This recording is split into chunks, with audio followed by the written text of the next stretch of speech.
Selanjutnya saya akan menjelaskan materi yang kedua, yaitu tentang latar belakang berdirinya Muhammadiyah. Sejarahnya berdirinya Muhammadiyah. Muhammadiyah berdiri pada saat dunia Islam mengalami kekuasaan Il Premium Turki Utsmani yang memudar Wahabi mulai berkuasa di semenanjung Arab. Kolonialisme mencengkram Hindia Belanda. Umat Islam pendidikannya semakin rendah, miskin, dan penyakitan. Pada saat kondisi seperti itu muncul priai Jawa dan pedagang Kauman yang menyadari posisi sosial pemeluk Islam sebagai bagian dari ibadah dan amalan soleh.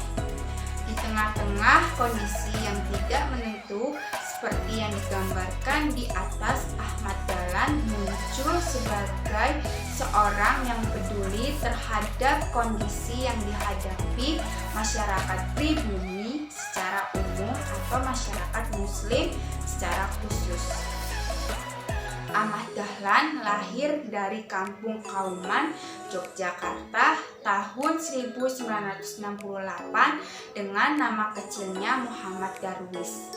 Ayahnya, Ki Haji Abu Bakar, adalah seorang imam dan khatib Masjid Besar Kauman, Yogyakarta.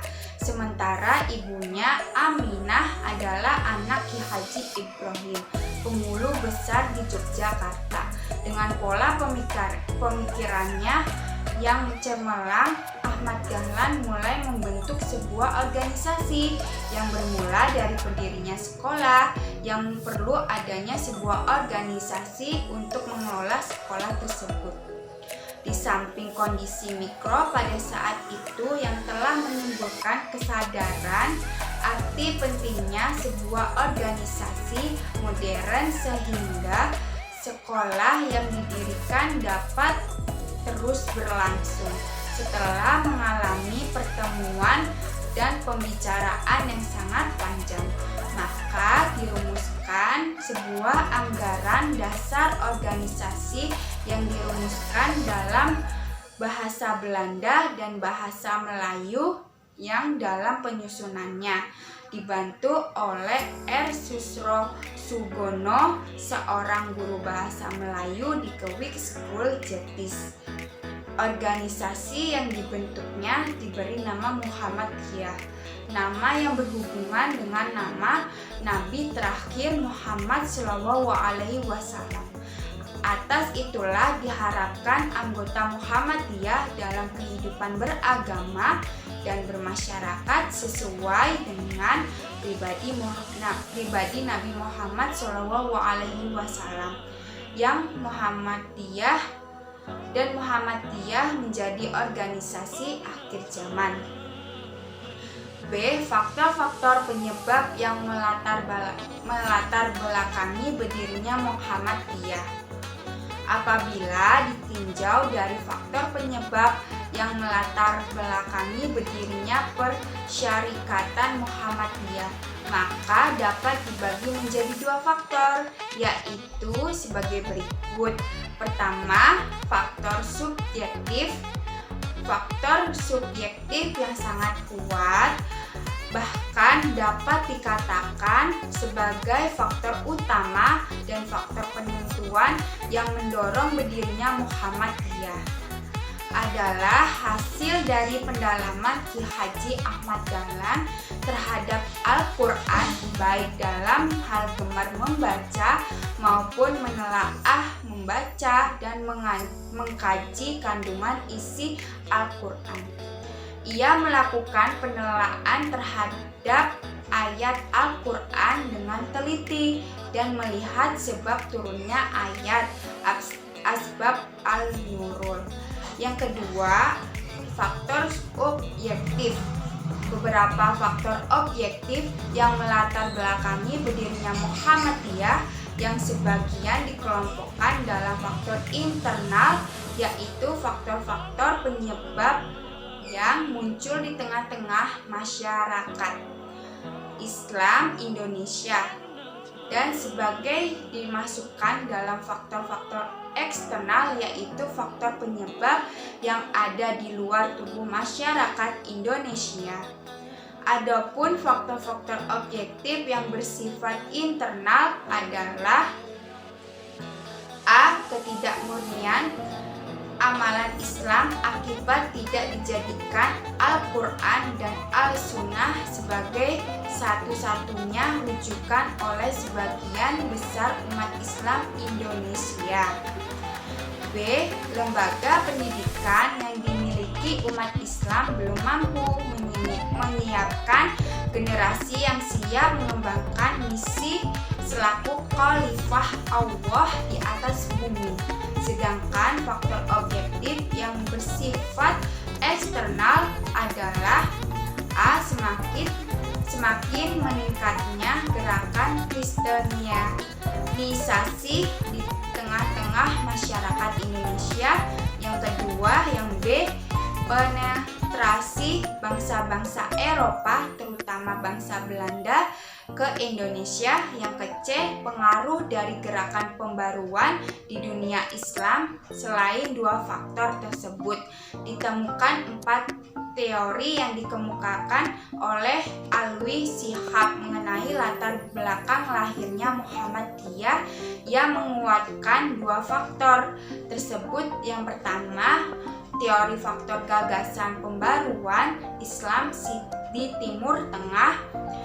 Menurut teori ini, selama paruh akhir abad ke-19, gagasan pembaruan Islam yang tengah berkembang di beberapa Timur Tengah mulai diperkenakan di Indonesia baik secara langsung oleh para jamaah haji yang menyampaikan kepada mereka secara lisan maupun secara tidak langsung melalui berbagai penerbitan buku dan jurnal yang tersebar di kalangan kaum muslim santri di Indonesia. Pada penggantian abad, gagasan pembaruan yang dikembangkan oleh Jamal al-Din al-Faghani wafat 1897, Said Muhammad Abduh kuliah ke Muhammadiyah 1905, dan penerusnya Muhammad Rashid Ridho wafat 1935 mulai mendapat tempat di Indonesia. Kedua, teori faktor pembaruan Muhammad Abduh dan Jamal al-Din al-Faghani tumbuh di Timur Tengah pada akhir abad ke-19 merupakan kelanjutan logis gerakan awal pembaruan Wahabiyah. Dari dua tokoh pembaruan tersebut, sebagai kalangan meyakini bahwa gagasan pembaruan Muhammad Abduh lebih besar dan bertahan lama pengaruhnya terhadap lahir dan berkembangnya Muhammadiyah. Ketiga, teori faktor pertentangan internal dalam masyarakat Jawa.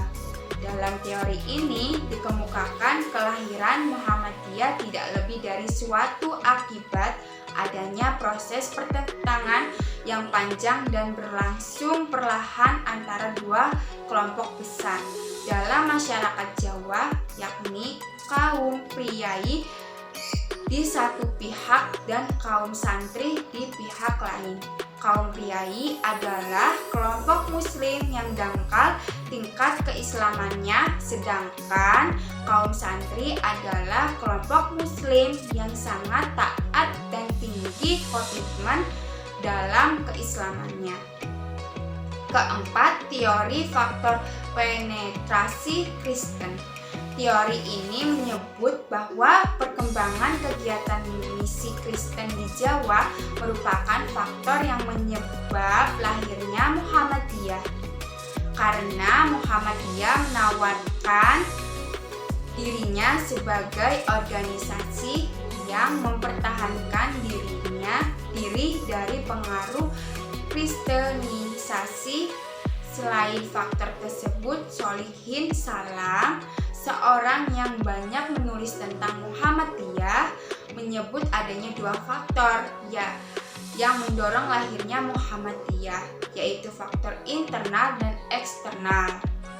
Faktor internal diantaranya kehidupan beragama tidak sesuai dengan Al-Quran hadis karena merajalelanya perbuatan syirik, bid'ah, dan kufrafat yang menyebab Islam menjadi beku, keadaan bangsa Indonesia serta umat Islam yang hidup dalam kemiskinan, kebodohan, kekolotan, dan kemunduran tidak terwujud, semakin ukhuwah Islamiyah yang tidak adanya organisasi Islam yang kuat, lembaga pendidikan Islam tak dapat memenuhi fungsinya yang dengan baik. Dengan sistem pesantren yang sudah kuno, sedangkan faktor eksternal diantaranya adanya kolonialisme Belanda di Indonesia. Kegiatan serta kemajuan yang dicapai oleh golongan Kristen dan Katolik di Indonesia, sikap sebagai kaum intelektual Indonesia yang memandang Islam sebagai agama yang telah ketinggalan zaman, adanya rencana politik kristenisasi dari pemerintah Belanda demi kepentingan politik kolonial. Baik, itu rangkuman dari bab kedua. Terima kasih. Selanjutnya saya akan menjelaskan materi 3, yaitu tentang falsafah hidup dan ajaran Ki Haji Ahmad Dahlan. Mengenal sosok Ki Haji Ahmad Dahlan. Ki Haji Ahmad Dahlan lahir di Yogyakarta pada tahun 1886 Masehi dengan nama Muhammad Darwis. Anak dari seorang Ki Haji Abu Bakar bin Kiai Sulaiman, khotib di Masjid Sultan Kota. Ibunya adalah Siti Aminah binti Ki Haji Ibrahim, penghulu besar di Yogyakarta. Muhammad Darwis adalah anak keempat dari 7 bersaudara. Melihat dari garis keturunan, Muhammad Darwis rata-rata adalah seorang kiai, di mana di sana juga terdapat nama Maulana Malik Ibrahim. Dapat dikatakan bahwa Darwis lahir dalam satu lingkungan keislaman yang kokoh, mengingat peran Maulana Malik Ibrahim sebagai salah satu wali songo sangat besar dalam Islami di Pulau Jawa. Muhammad Darwis lahir dan dibesarkan di daerah Yogyakarta yang terkenal dengan nama Kampung Kauman. Saat masih kecil, beliau diasuh oleh ayahnya sendiri yang bernama Ki Haji Abu Bakar. Muhammad Darwis memang seorang yang cerdas pikirannya karena dapat mempengaruhi teman-temannya, sepermainannya, dan dapat mengatasi segala permasalahan yang terjadi di antara mereka. Kampung Kauman anti dengan penjajah. Sebab itu Muhammad Darwis tidak menuntut ilmu pada sekolah gubernur. Ia mendapat pendidikan khususnya pendidikan Islam keagamaan dari ayahnya sendiri. Ketika masa dewasa tahun 1890, Ki Haji Ahmad Dahlan menunaikan ibadah haji ke Mekah. Di Mekah, beliau tidak hanya menunaikan ibadah haji saja, tetapi juga memperluas pengetahuannya dengan berguru kepada para alim ulama Indonesia yang sudah bermukim di sana. Sepulang dari Mekah, Ki Haji Ahmad Dahlan mengajar dan berjuang di tanah kelahirannya. Setelah beberapa tahun beliau mengajar dan berjuang karena merasa pengetahuan yang dikuasainya belum cukup, maka pada tahun 1903 beliau kembali ke Mekah bersama putranya yang baru berumur 6 tahun yang bernama Muhammad Siraj untuk menuntut ilmu dan melaksanakan haji untuk kedua kalinya. Selain belajar kepada guru spesialis, Ki Haji Ahmad Dahlan juga membaca kitab-kitab berjiwa tamadun. dari luar negeri. Kitab-kitab inilah yang kemudian hari menginspirasi Ki Haji Ahmad Dahlan dalam memperjuang kemurnian Islam di Indonesia. Dalam perjalanan hidupnya, Ahmad Dahlan pernah juga menjadi guru agama di sekolah-sekolah Week School Yogyakarta dan berbagai sekolah lainnya. Sebelum ia aktif dalam gerakan Muhammadiyah, Ahmad Dahlan pernah memasuki Budi Utomo tahun 1909 dengan maksud memberikan pelajaran agama kepada para anggotanya. Ikut sertanya dalam berbagai organisasi sebagaimana disebutkan di atas, perjumpaannya dengan berbagai tokoh memberikan pengaruh yang semakin kuat bagi Ahmad Dahlan dalam merealisasikan cita-cita pembaruannya. 36 sampai akhirnya beliau mendirikan organisasi yang diberi nama Muhammadiyah pada tahun 1912 di Yogyakarta. Jasanya memang besar di berbagai bidang diakui oleh pemerintah ketika Presiden Soekarno dalam surat keputusan nomor 675 tahun 1961 tanggal 27 Desember menetapkan Ahmad Dahlan sebagai pahlawan nasional. B. 7 falsafah hidup Ki Haji Ahmad Dahlan. Ketujuh falsafah ini diambil dari cara hidup Ki Haji Ahmad Dahlan dalam menjalani kehidupannya. Kemudian 7 falsafah ini ditulis oleh muridnya, beliau yang bernama Ki Haji Rad Hadits. Adapun 7 falsafah hidup Ki Haji Ahmad Dahlan adalah sebagai berikut. Pertama, manusia hidup di dunia hanya sekali. Sesudah mati akan mendapat kebahagiaan atau kesengsaraan. Maksudnya, manusia semuanya mati perasaan kecuali para ulama, yaitu orang-orang yang berilmu. Dan ulama itu dalam kebingungan kecuali mereka yang beramal. Mereka yang beramal pun semuanya dalam kekhawatiran kecuali mereka yang ikhlas dan bersih.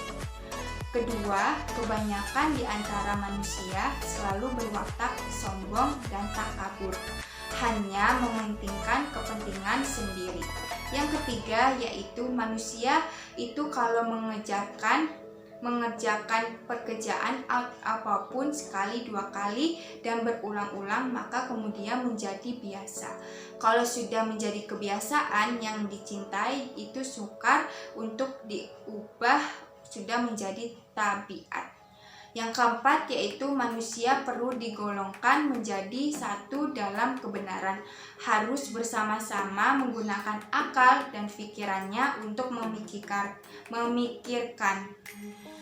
bagaimana sebenarnya hakikat dan tujuan manusia hidup di dunia. Manusia harus mempergunakan pikirannya untuk mengkoreksi soal itikat dan kepercayaannya, tujuan hidup dan tingkah lakunya, mencari kebenaran sejati. Karena kalau hidup di dunia hanya sekali, ini sampai sesat, akibatnya akan celaka dan sengsara selama-lamanya. Yang kelima, setelah manusia menerima pelajaran-pelajaran fatwa yang bermacam-macam, membaca berapa tumpukan buku, dan setelah memperbincangkan, membandingkan kesana kemari, barulah ia dapat memperoleh keputusan, memperoleh barang yang benar yang sesungguh-sungguhnya dengan akal pikirannya sendiri, dapat mengetahui dan menetapkan inilah perbuatan yang benar. Sekarang kebiasaan manusia tidak berani memegang teguh pendiriannya. Akibatnya mereka sering makhluk yang tidak berakal, hidup asal hidup, tidak menepati kebenarannya. Yang keenam yaitu kebanyakan pemimpin-pemimpin rakyat belum berani mengorbankan harta benda dan jiwanya untuk berusaha tergolongnya umat manusia dalam kebenaran. 7. Dari penjelasan di atas dapat berbagi menjadi dua bagian. Pertama, belajar ilmu pengetahuan dan teori. Kedua, belajar amal, mengerjakan dan mempraktekkan. C. Kelompok ayat-ayat kajian Ki Haji Ahmad Dahlan. Ayat-ayat ini menjadi kajian pokok Ki Haji Ahmad Dahlan. Berikut merupakan 17 tema kajian. Yang pertama, membersihkan diri sendiri, Al-Jathiyah ayat 23. Yang kedua, menggempur hawa nafsu, mencintai harta benda, Al-Farj ayat 17-23. Yang ketiga, orang-orang yang mendustakan agama, dalam surat Al-Ma'un ayat 1-7. Yang keempat, apakah arti agama itu, surat Al-Rum ayat 30. Yang kelima, Islam dan sosialisme, surat Al-Taubat ayat 34. Yang keenam yaitu menggunakan waktu untuk ibadah, surat Al-Asr ayat 1-3. Yang ketujuh, imam atau kepercayaan, surat Al-Ankabut ayat 1-3. Yang kedelapan, amal soleh, Al-Kahfi ayat 110 dan Al-Zumar ayat kedua. Kesembilan yaitu saling memberikan wasiat dalam kebenaran, Tawashab bin Al-Haq, surat Yunus ayat 108. 10. Watawassaw bis sabr, surat Al-Asr ayat ketiga. Yang ke-11 yaitu Jihad Al-Imran ayat 142. Yang ke-12 wa anna minal muslimin, surat Al-An'am ayat 162-163. Ke-11 Al-Biru Al-Imran ayat 32. 14 Al-Qiyamah, surat Qonas. Yang ke-15 bersatu padu dalam berbangsa, surat Al-Saf ayat 2-3. Yang ke-16 menjaga diri, Al-Imran ayat 6. Yang ke-17 apakah belum datang waktunya, surat Al-Hijr ayat ke-16. Terima kasih, mohon maaf. Selanjutnya saya akan menjelaskan materi keempat, yaitu tentang Muqaddimah anggaran dasar, dan anggaran dasar rumah tangga Muhammadiyah. 1. Sejarah perumusan Muqaddimah anggaran dasar Muhammadiyah pada masa kepemimpinan Ki Haji Bagus Hadikusumo tahun 1943 sampai 1953. Dimulai upaya untuk menyusun Muqaddimah AD atau ART Muhammadiyah. Muqaddimah ini disusun untuk memenuhi kebutuhan mengatasi problem dalam Muhammadiyah, berupa mulai yang dirasakannya pengaburan semangat perjuangan di kalangan anggotanya. Muqaddimah anggaran dasar ini disahkan pada tahun 1951 dan memuat 7 pokok pikiran. Yang kedua yaitu latar belakang perumusan Muqaddimah anggaran dasar Muhammadiyah. 1. Belum ada kepastian rumusan tentang cita-cita dan dasar perjuangan Muhammadiyah. Yang kedua yaitu pemahaman dan praktek keagamaan. Yang ketiga, kondisi rohani, yakni menggeser sikap masyarakat untuk cenderung mengutamakan mengejar kesenangan duniawi daripada nilai-nilai rohani. Yang ketiga yaitu 7 pokok pikiran Muqaddimah anggaran dasar Muhammadiyah. Yang pertama, hidup manusia harus berdasarkan tauhid, bertuhan, beribadah, serta tunduk dan taat kepada Allah Subhanahu wa Ta'ala. Yang kedua, hidup manusia itu bermasyarakat Yang ketiga, hanya hukum Allah Subhanahu wa Ta'ala yang dapat dijadikan sendi untuk membentuk pribadi utama dan mengatur ketertiban hidup bersama dalam menuju hidup bahagia yang hakiki dan di dunia dan di akhirat. Yang keempat yaitu berjuang menegakkan dan menjunjungkan tinggi agama Islam untuk mewujudkan masyarakat Islam yang sebenar-benarnya adalah wajib sebagai ibadah kepada Allah Subhanahu wa Ta'ala dan berbuat ihsan kepada sesama manusia. Yang kelima yaitu perjuangan menegakkan dan menjunjung tinggi agama Islam sehingga terwujud masyarakat Islam yang sebenarnya hanya akan berhasil dengan mengikuti jejak ittibah perjuangan para nabi, terutama Nabi Muhammad SAW. Yang keenam yaitu perjuangan mewujudkan pikiran-pikiran tersebut hanya dapat dilaksanakan dengan berorganisasi. Yang ketujuh yaitu pokok-pokok pikiran yang diterangkan di muka bertujuan untuk terwujudnya masyarakat adil, makmur, yang diridhoi oleh Allah Subhanahu wa Ta'ala, yaitu masyarakat Islam yang sebenar-benarnya. Intisari dari Muqaddimah AD atau ART Muhammadiyah adalah bertuhan kepada Allah, beragama kepada Islam, dan bernabi kepada Muhammad Rasulullah SAW. Hidup bermasyarakat, bersendikan hukum-hukum Allah, menjunjung tinggi hukum Allah agar tercipta negara yang indah, bersih, suci, dan makmur di bawah perlindungan Tuhan yang Maha Pengampun serta dapat mengantar kepada Jannatul Na'im, yaitu surga. Yang ke-B adalah anggaran dasar Muhammadiyah memuat peraturan atau kebijakan layaknya Undang-Undang Dasar hukum suatu organisasi, nama organisasi, nama pendiri, tempat kedudukan, identitas dan asas lambang organisasi, maksud dan tujuan, usaha, keanggota, pimpinan, unsur pembantu, pemimpin, organisasi otonom, permusyawaratan, rapat, kekayaan dan keuangan serta laporan terdiri dari atas 16 bab dan 42 pasal.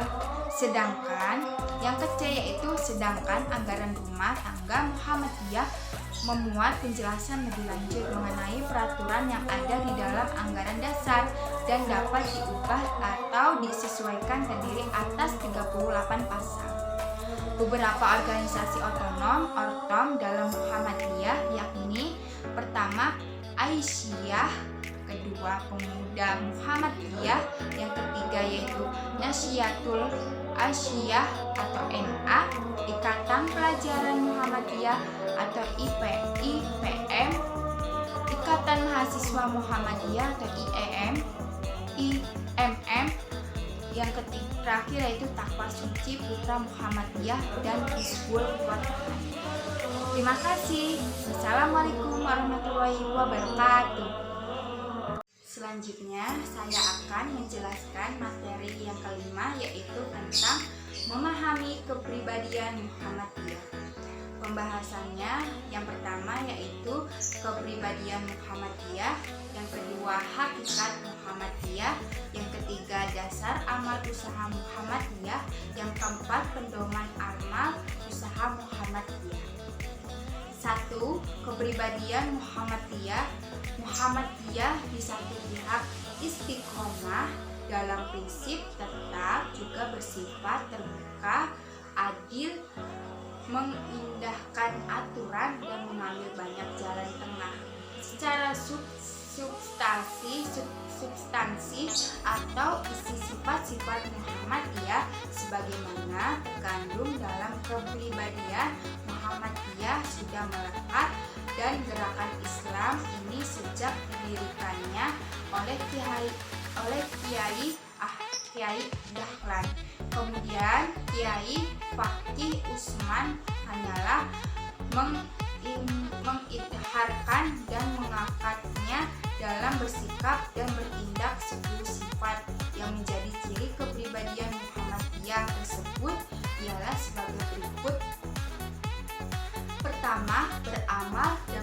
berjuang untuk perdamaian dan kesejahteraan. Yang kedua, B. Memperbanyak kawan dan mengamalkan ukhuwah Islamiyah.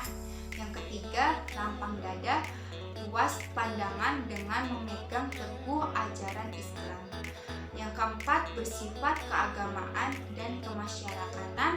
Yang kelima, mengindahkan segala hukum, undang-undang, peraturan, serta dasar dan falsafah negara yang sah.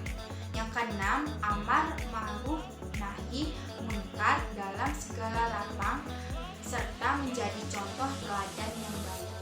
Yang ketujuh yaitu aktif dalam perkembangan masyarakat dengan maksud islah dan pembangunan sesuai dengan ajaran Islam. Yang kedelapan yaitu kerjasama dengan golongan-golongan Islam manapun juga dalam usaha menyiarkan dan mengamalkan agama Islam serta membela kepentingannya.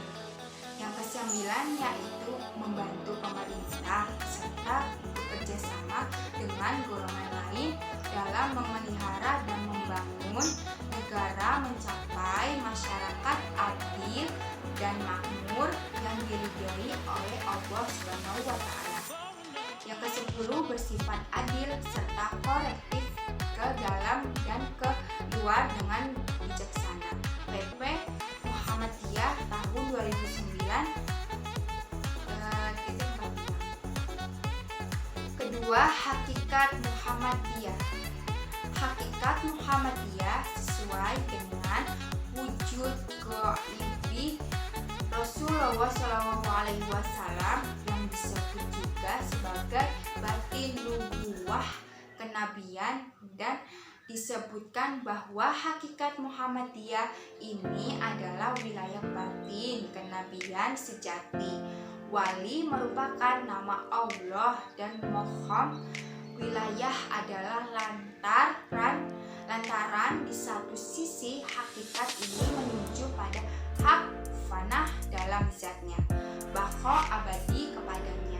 Sedangkan kenabian adalah dari sisi lain lantar hakikat ini menuju ciptanya kholik yang bersifat temporal dan suatu waktu kelak akan terputus sesuai dengan keyakinan para arif seluruh nabi semenjak Adam sehingga Isa merupakan cermin-cermin hakikat ini.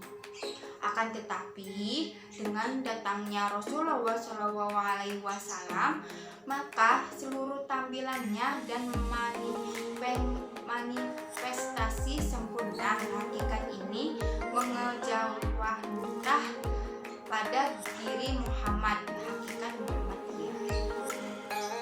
Dasar amal usaha Muhammadiyah. Dasar amal usaha Muhammadiyah yaitu terwujudnya masyarakat Islam yang sebenar-benarnya, di mana kesejahteraan, kebaikan, dan kebahagiaan luas merata.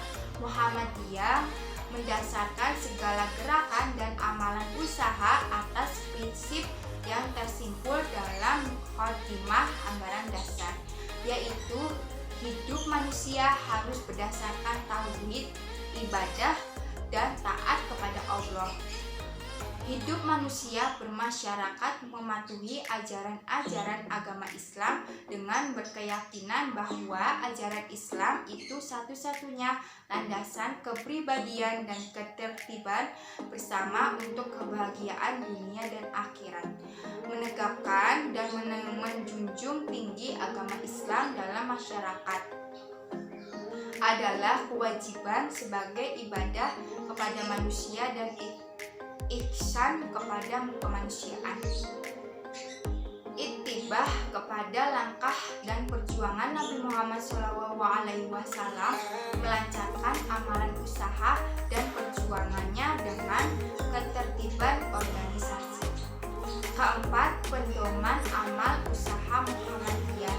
Pedoman amalan usaha Muhammadiyah yaitu untuk mencapai tujuan tunggalnya harus berpedoman berpegang teguh akan ajaran Allah dan bergerak membangun di segenap bidang dan lapangan dengan menggunakan cara serta menempuh jalan yang diridhoi Allah. Terima kasih, selesai. Selanjutnya saya akan menjelaskan materi ke-6, yaitu tentang Mahatan Keyakinan dan Cita-cita Hidup Muhammadiyah.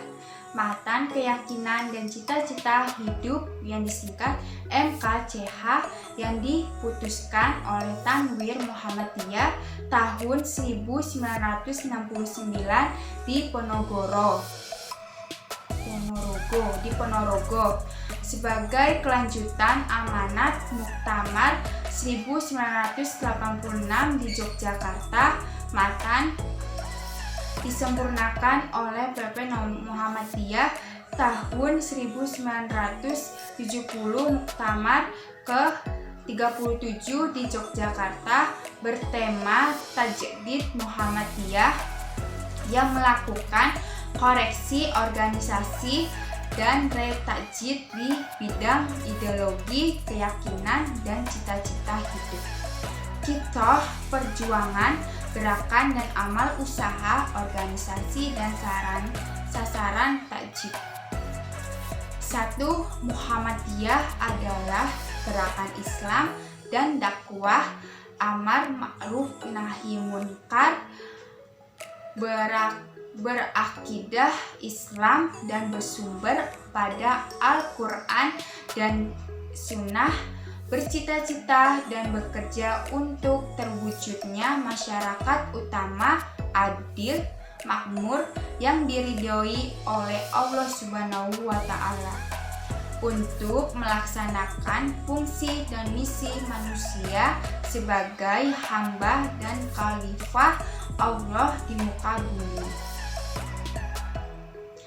Yang kedua, Muhammadiyah berkeyakinan bahwa Islam adalah agama Allah yang diwahyukan kepada Rasulullah sejak Nabi Adam, Nuh, Ibrahim, Musa, Isa, dan seterusnya sampai kepada Nabi penutup Muhammad SAW sebagai hidayah dan rahmat Allah kepada umat manusia sepanjang masa, dan menjamin kesejahteraan hidup material dan spiritual, duniawi dan ukhrawi.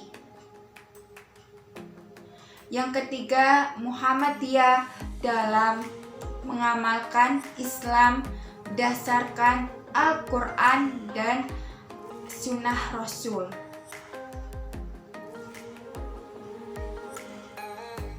Yang keempat, yaitu Muhammadiyah bekerja untuk terlaksanaannya ajaran-ajaran Islam untuk pemikiran dan gerakan Muhammadiyah yang meliputi bidang-bidang akidah, akhlak, ibadah, dan muamalah duniawiyah. Yang kelima, Muhammadiyah mengajak segenap lapisan bangsa Indonesia untuk berusaha bersama-sama menjadikan suatu negara yang adil dan makmur dan diridhoi oleh Allah Subhanahu wa Ta'ala, baldatun ta'biyatun warabbun ghafur. Keputusan Tanwir tahun 1969 di Ponorogo. A. Islam adalah keyakinan Muhammadiyah.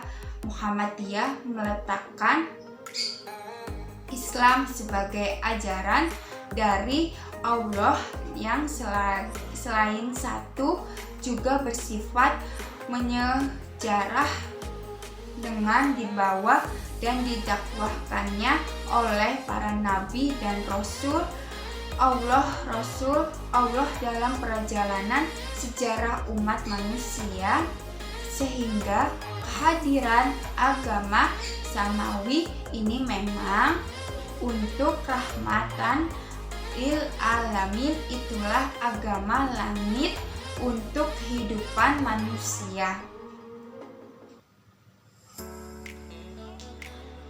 B. Gerakan pemikiran Muhammadiyah dan Tajdid. Abad kedua,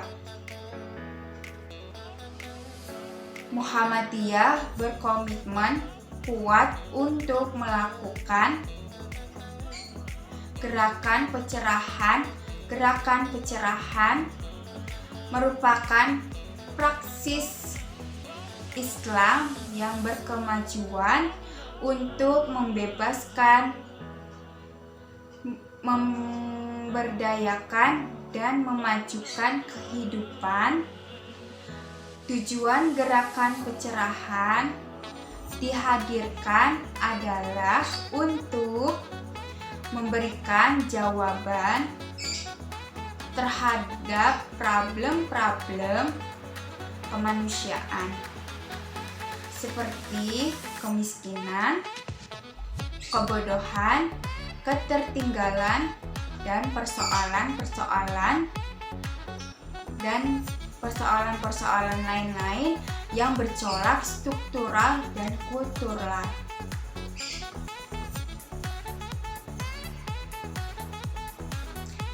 Terima kasih. Wassalamualaikum warahmatullahi wabarakatuh.